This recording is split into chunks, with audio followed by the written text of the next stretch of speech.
Bonjour Monsieur le Président Félix Tshisekedi, je viens par cette vidéo m'adresser à vous à l'issue de votre discours sur le bilan de votre 1 an de pouvoir.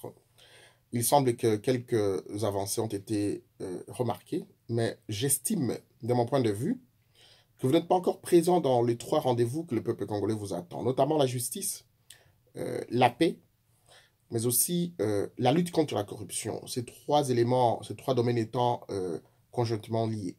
Tout ce que vous allez accomplir pendant votre mandat est subsidiaire. Les 3 principaux éléments, quand vous posez la question à l'opposition, elle dit la même chose. Vous-même, dans votre discours, vous avez parlé de la corruption et vous serez intraitable. Vous avez parlé de la justice qui élève une nation et vous devez poursuivre des réformes.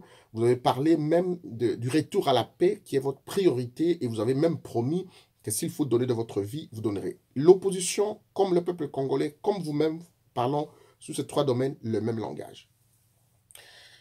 Et le travail que vous avez est un travail grandiose que vous devez accomplir. Je comprends la difficulté que vous avez. D'une part, d'être l'héritier d'Etienne Tshisekedi, qui a été un produit du peuple congolais en quelque sorte. Et vous êtes successeur d'un régime qui a été tout simplement sanguinaire, mais qui se trouve aujourd'hui vos alliés. Le quinquennat, Monsieur le Président, ce n'est pas 5 ans, je m'explique. Le quinquennat n'est pas 5 ans parce que la première année est une année d'euphorie, est une année de récompense, est une année de fête. On a récompensé celles et ceux qui ont travaillé avec nous, on festoie et ça passe si vite, vous l'avez constaté vous-même, vous vous êtes dit peut-être que vous auriez dû faire mieux, mais parce que l'année est passée si vite. La dernière année est une année électorale. Vous devez présenter votre bilan au peuple congolais pour solliciter à nouveau sa confiance. Donc si vous faites les calculs avec moi, vous avez 2020, 2021 et 2022 comme 3 années de travail. Et quand vous interrogez les experts, que ce soit des ingénieurs, des polytechniciens, et ceux qui sont des personnes de ressources, ils vous disent que des bons projets vont entre 24 mois à 36 mois. Même pour une route efficace, ça va généralement entre 24 mois à 36 mois.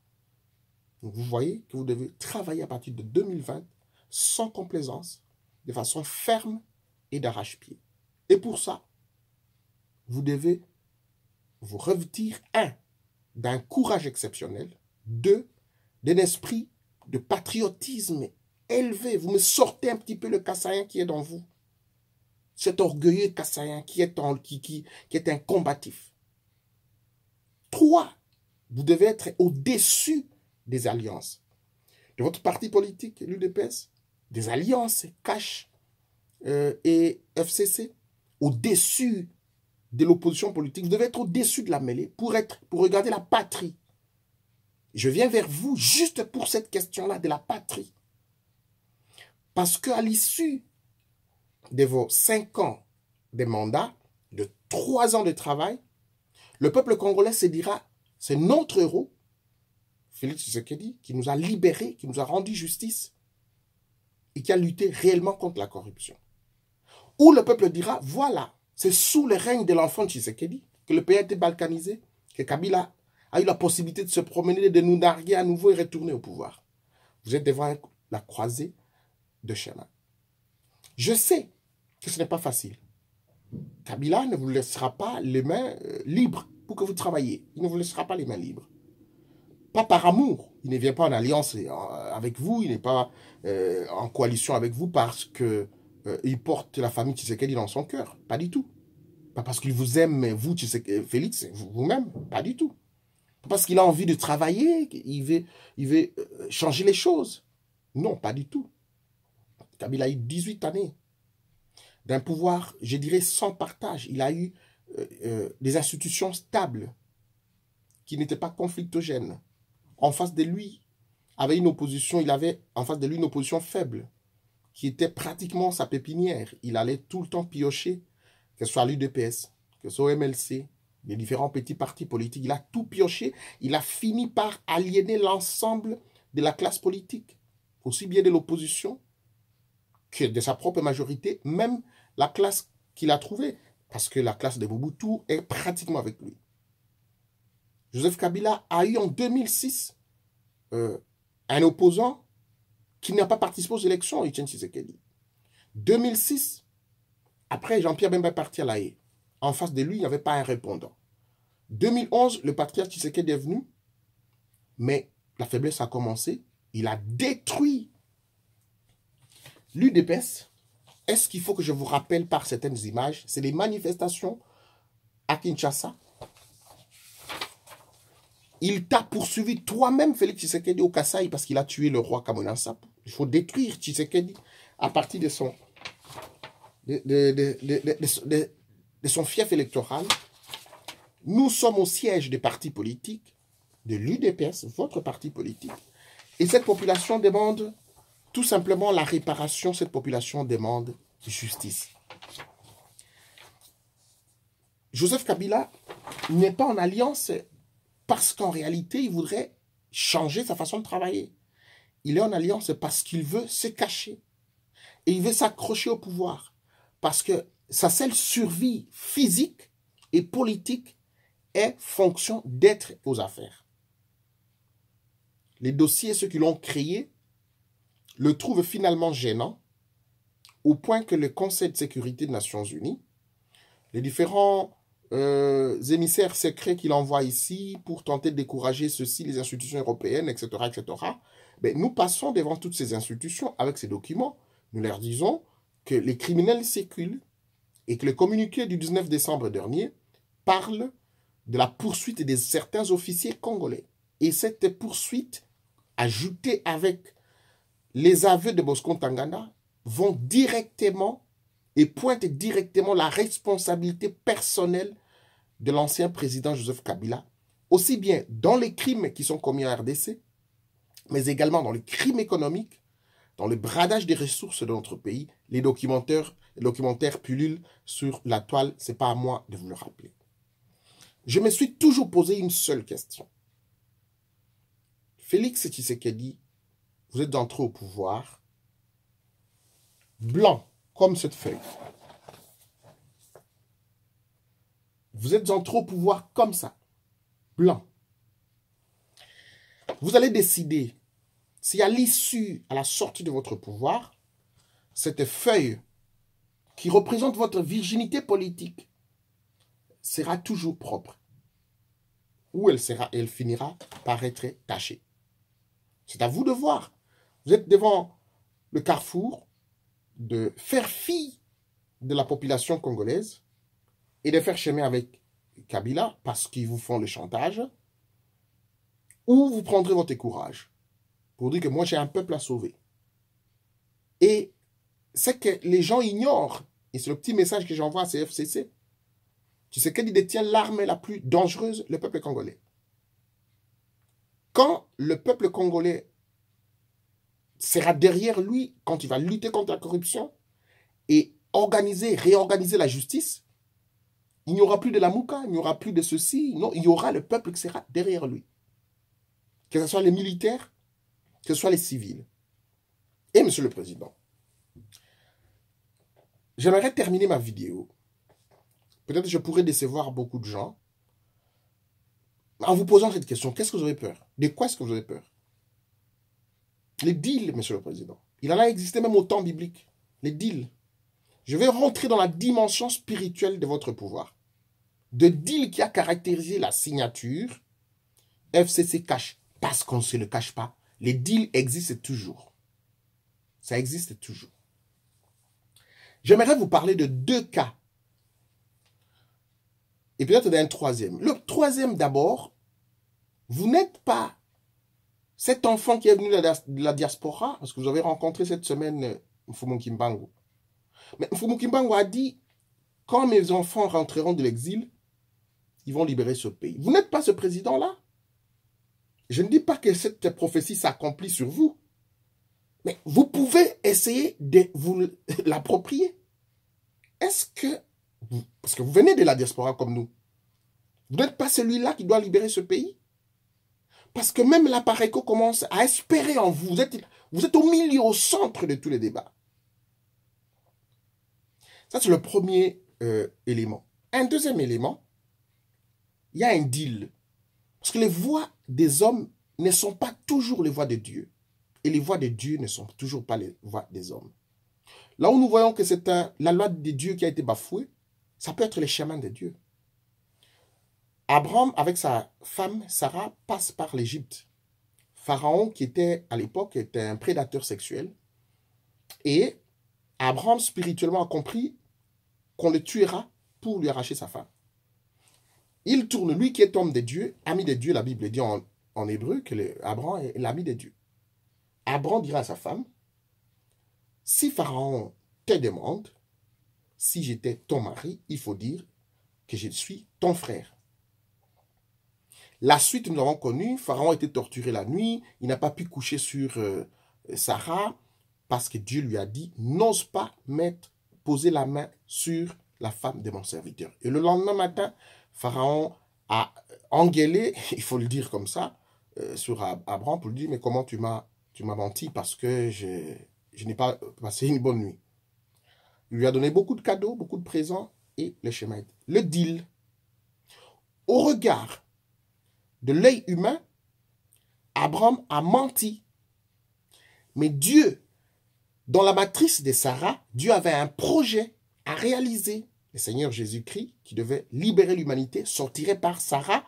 Sarah qui, même en étant âgée, dans les capacités de reproduire, donc de concevoir, parce que ayant dépassé l'âge de ménopause de l'époque, Dieu produirait de cette matrice-là la lignée de la promesse.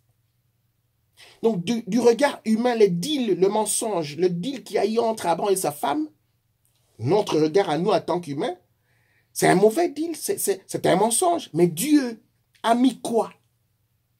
Son projet était là-dedans. Deuxième deal, qui a été basé d'ailleurs sur la haine, c'est que Jacob avait 12 enfants, et en Israël, il y avait une famine. Il fallait envoyer les enfants, les 12, pour acheter en Égypte, là où il y avait la production. En route, parce que Jacob aimait beaucoup Joseph, le cadet, je dis parce que le Congolais aimait beaucoup l'UDPS et croyait en l'UDPS, je ferme la parenthèse, les frères, les aînés ont décidé de tuer Joseph le cadet. À Genève, on a décidé de tuer Tshisekedi. Je rentre dans la dimension spirituelle du deal. Peu importe ce qu'ils vont interpréter, je vais pas à l'intérieur de... Je vais pas aller puiser pour savoir si c'est exactement ce que... J'aimerais comprendre ce qui se passe pour vous amener à une dimension patriotique, mais aussi spirituelle, afin de nous aider à libérer ce pays. C'est tout ce qui m'importe. On arrive, totales opérations. Un d'entre eux, Benjamin, dit non, non, ne tuons pas notre frère.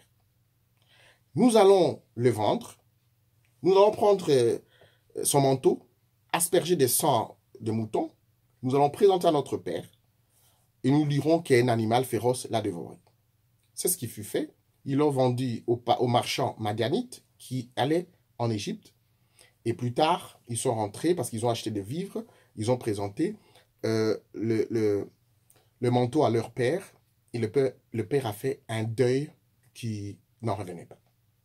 Mais ce n'est pas ça le problème. C'est que de ces deals-là, basés sur la haine, pour liquider leurs frères, le plan de Dieu pour Israël était par Joseph. Il est arrivé, il était emprisonné, vous savez, par la femme de Potiphar. Plus tard, le Potiphar, qui était pharaon de l'époque, a rêvé cette vache, cette grosse vache et cette petite vache. Les 7 petites vaches avalaient les grosses vaches. Il y a eu des sorghons, je crois, de riz ou de blé, et 7 sorghons et les petites étaient en train d'avaler. Vous comprenez, vous êtes chrétien, vous savez de quoi je parle. Pharaon a réuni tous les sorciers, tous les magiciens de son royaume, tous, il les a réunis. Personne n'a osé donner l'interprétation exacte. Pharaon a été tourmenté.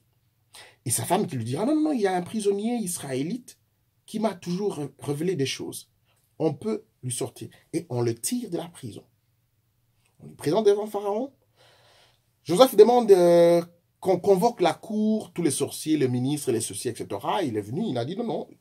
L'Égypte aura 7 ans de paix et de production et 7 ans de famine et de tumultes. qu'il plaise au roi de nommer un très bon premier ministre qui va produire, construire des monuments, engranger des dépôts où il faut stocker les vivres, former l'armée afin que nous puissions nous défendre et faire face aux 7 années de famine. Pharaon a dit, ce premier ministre, c'est toi. Le type va de la prison, je vais parler de l'exil, hein. Félix, tu viens de l'exil comme nous, de la prison à la primature. Mais ce n'est pas ça, ce n'est pas l'Égypte qui était la nation promise par Dieu.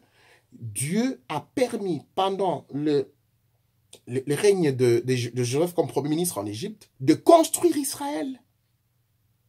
De construire Israël. Avec toute humilité, je ne dis pas que ma comparaison est parfaite et ça peut être celle-là.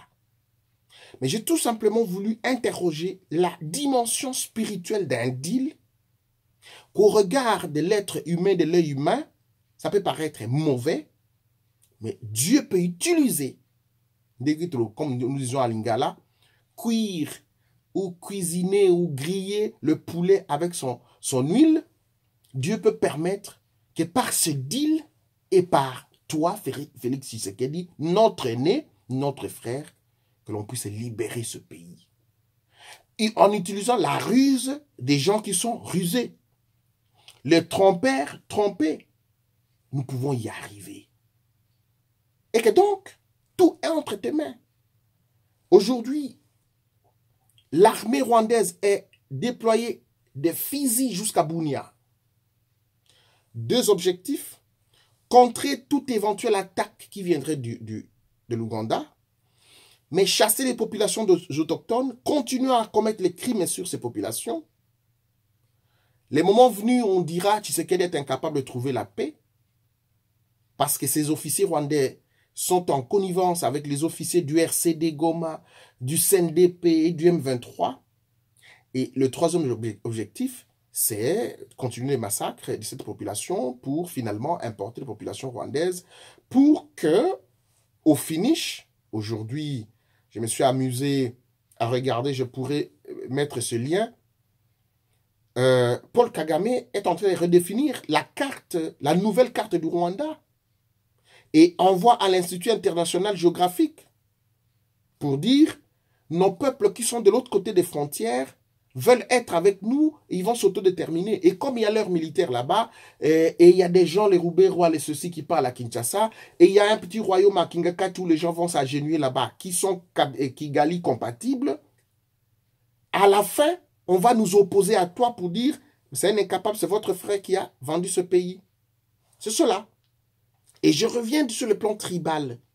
Félix Tshisekedi, nous, ton sang, nous les Kassaïens, que ce soit les Bokachimuna, Baluba, les Bachok, les Bapende, que ce soit les Batete là, nous du Kasaï, si la balkanisation se fait avec le fils de Tshisekedi, le Kassaïen, nous allons baisser nos fronts pour toujours.